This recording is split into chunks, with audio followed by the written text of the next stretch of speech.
This marker, these markers, plural. Also that and those, that marker. Or those markers. Ladies and gentlemen, welcome back to Mr. Ian Teaches English. Today we're talking about adjectives, but we're talking about two special kinds of adjectives, the articles and the demonstrative adjectives, which is a weird name, but it's this, that, these, and those. I hope you enjoy.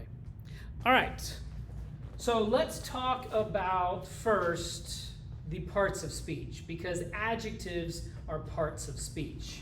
How many parts of speech do we have?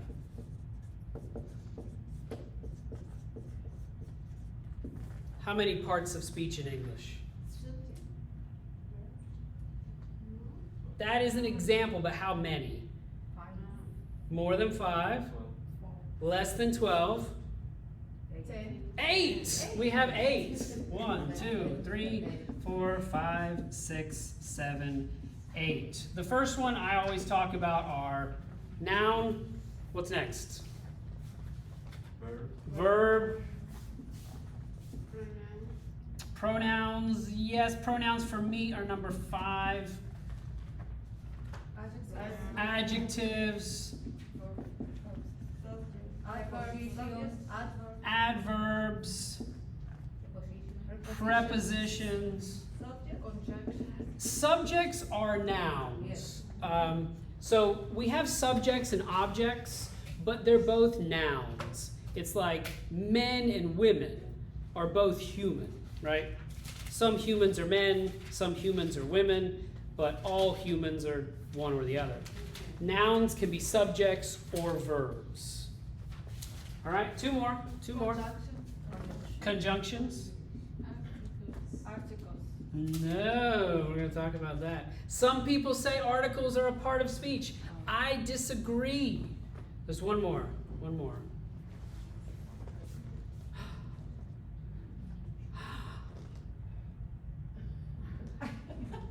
It's the one with lots of emotion. Exclamations. All right. Every word in English. I guess I should, to be correct, I should do these all the same. Every word in English is one of these. Every word is one of these. If you have an English word, it is in one of these categories. If you want to become really good at English, you need to understand what these are, be able to identify them so you can build sentences. All right? Today, we're going to focus on adjectives. Now, what do adjectives do? What's the job for adjectives? Describe. All right, and what do they describe? They describe nouns. But in English, we have some special adjectives. The two special adjectives we are going to talk about today are articles and demonstratives.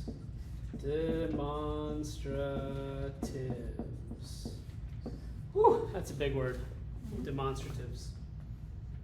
Now, what are the articles in English? The, that's the famous one. The,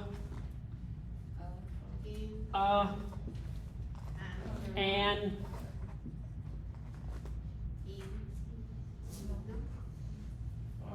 there's what we call the no article, because many times in English we use no article. And if many languages use articles for everything. In English, many times we don't. And there's one more here. Some. And we'll talk about all of them. Demonstratives. The demonstratives are this, that, these, those. All right. So, 5 articles, 4 demonstratives, and these are questions that students have a lot. Students have a lot of questions about these, so we're going to focus on these for just a little while. And this is an introduction, not a complete class, but I think after the definitions, you'll understand this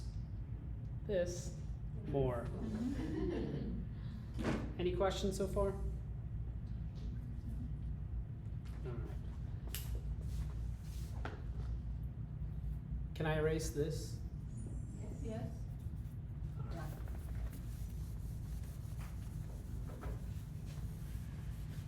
And I'll use this area for some examples. All right, let's begin with articles. The most famous article that we have is also the most difficult. And that article is the. Now, the is used for singular ideas, for one thing, or for plural ideas. So you can say the dog or the dogs. But this one is special because it is definite, which means the speaker and the listener know exactly which one. They know exactly which one. So for example, I talk to my students on Monday morning and I say, what did you do on the weekend? They say, oh, Mr. Ian, I went to the church. Which church? This city has many churches. I don't know exactly which one you're talking about. So you can't say that. You can't say the church. I don't understand which church. If you talk about taking your kids to the school or you want to go to the university, which one? I don't know which one you're talking about. So we can't use the word the unless I, the speaker, and you, the listener, understand exactly which one. Exactly. You'll find in relationships, like with your spouse or your friends, you use this more because your friends, your spouse understand your life. If I tell my wife, I need to fix the car, she knows which car because she knows which one is broken and which one is okay. But if I say to you, I need to fix the car, We don't know which car? We don't I have 2 cars. Which car am I talking about? We don't know. You don't know, okay? So I can't use that with you. With my wife I can, but not with you, all right? Let's talk about a and an. A and an what mean the same thing. What do they mean? Singular. They mean one, all right? So we use that for one, but this is a little bit different because it is indefinite. Indefinite, which means we don't know exactly which one. So I might ask my wife to go to the store and buy a card for my birthday. Which card is she going to buy? We don't know. Just how many though? How many? One. Okay. I might ask her to buy an apple. Which apple? One.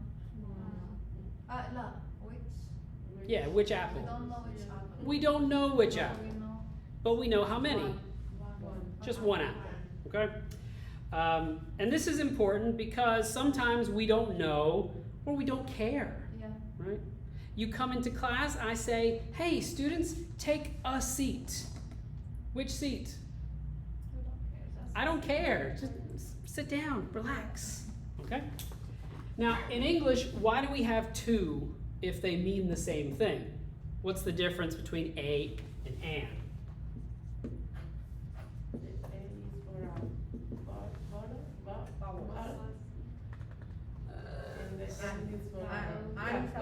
Switch that, switch that. A is before a consonant sound, and an is before a vowel. Oops, a vowel sound. Oh man. Before a vowel sound. Alright? Now this is important. This part is important. It is in front of a vowel sound, not a vowel spelling. Many times the spelling and the sound are the same, but for example, what about this word? H-O-U-R. Is it hour or an hour? It's an hour. Why? We don't pronounce the H, right? We don't pronounce this H, so the first sound is that one. And that's a vowel sound. But the spelling is a consonant spelling. Right? Another one that I like to use. Yeah, that's it. That's it. You guys are so smart, you already know the lesson. University. Okay? Which one is this? Not an. University. Because what's the first sound? Ye. What sound is that? Ye. It's Y. Okay?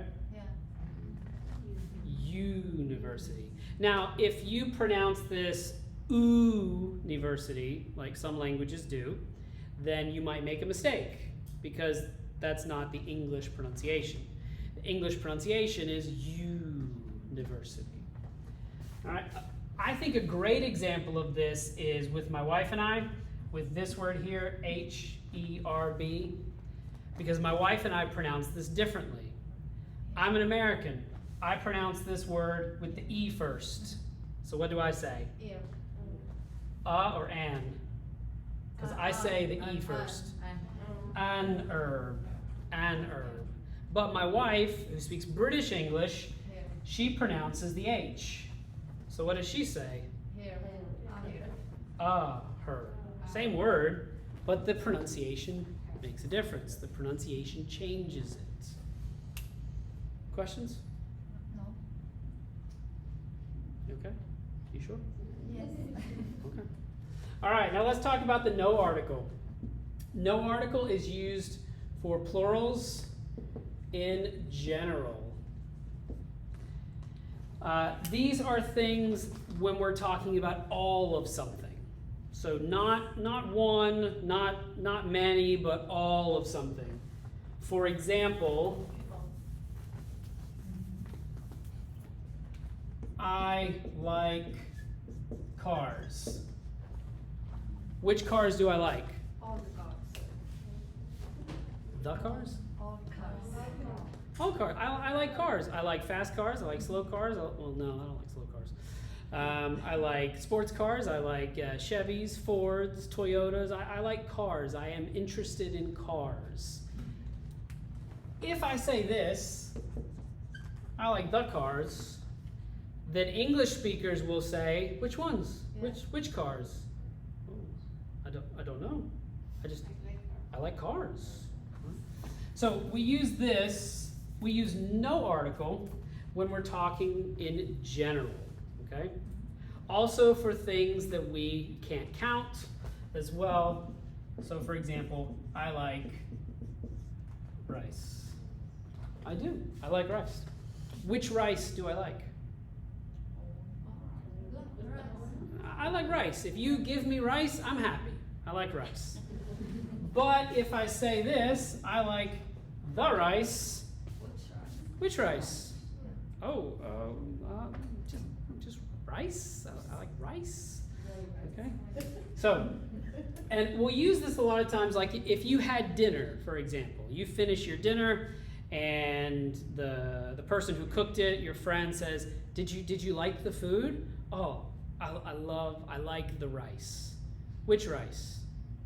The rice that I just ate, the rice that you made me, I liked that rice.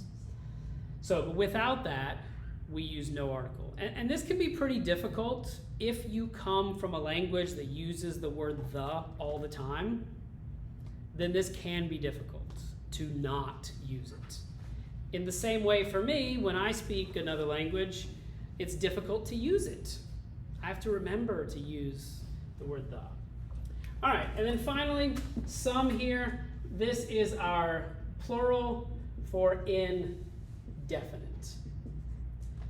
So earlier I said I want my wife to buy an apple. How many apples? One apple. Which apple? I don't care. But if I want more than one apple, some apples. Some apples.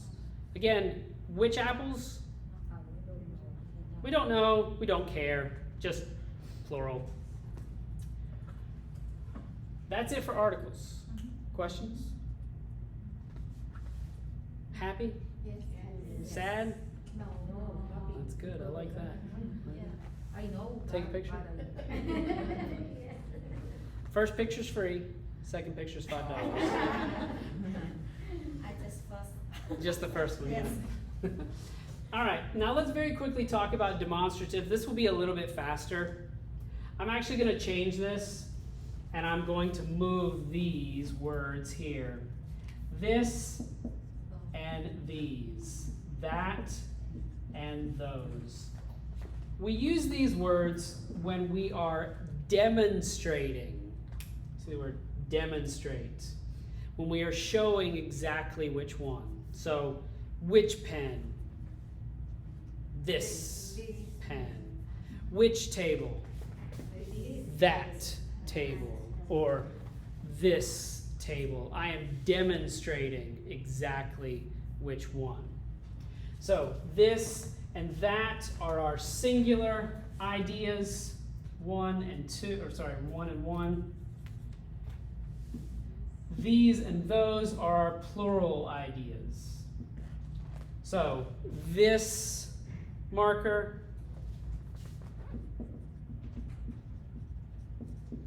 or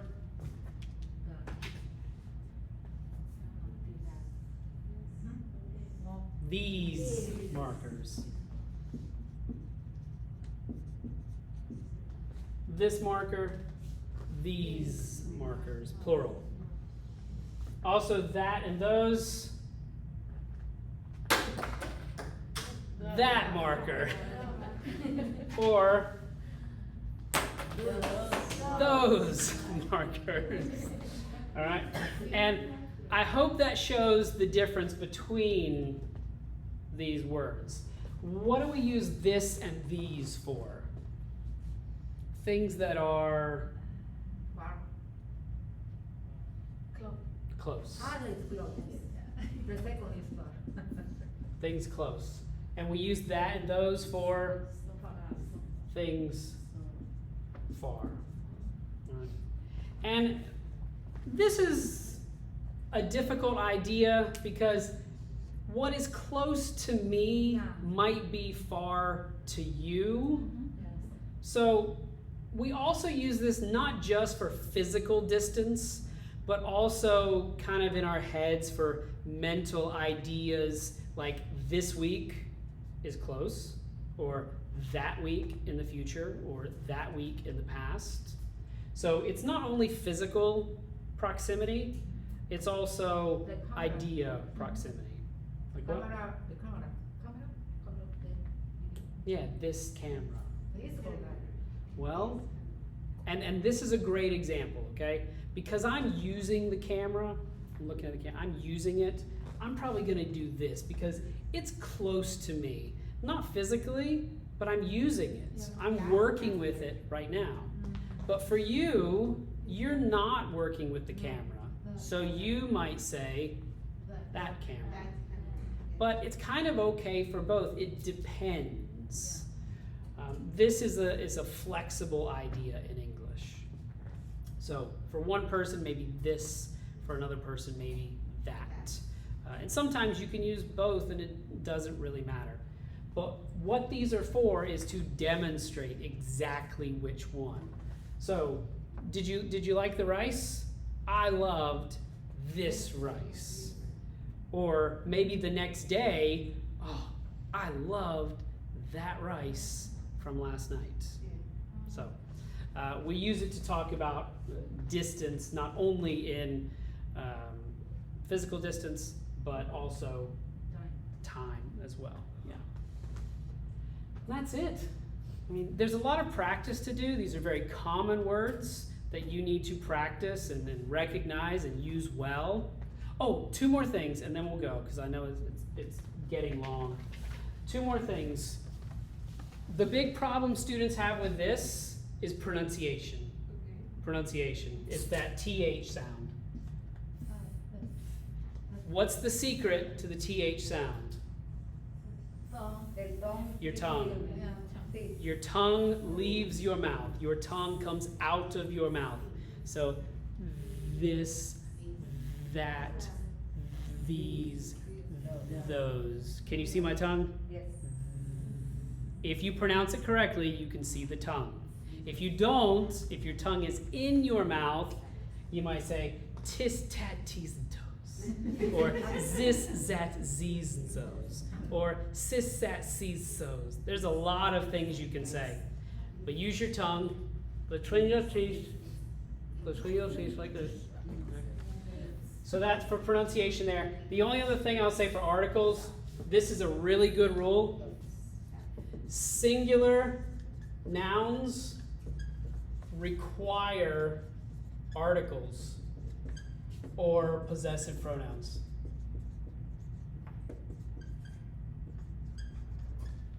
So if you have one thing, you must use an article or a possessive pronoun like my or your. So for example, in English, you never hear car. Never. Never. You hear a car, the car, his car, her car, or cars, but you never hear car. Because singular nouns require articles or possessive pronouns. That's it. Questions, ladies and gentlemen? All right. Well, thank you. And thank you, YouTube. Come back next week. We'll do this again. Bye.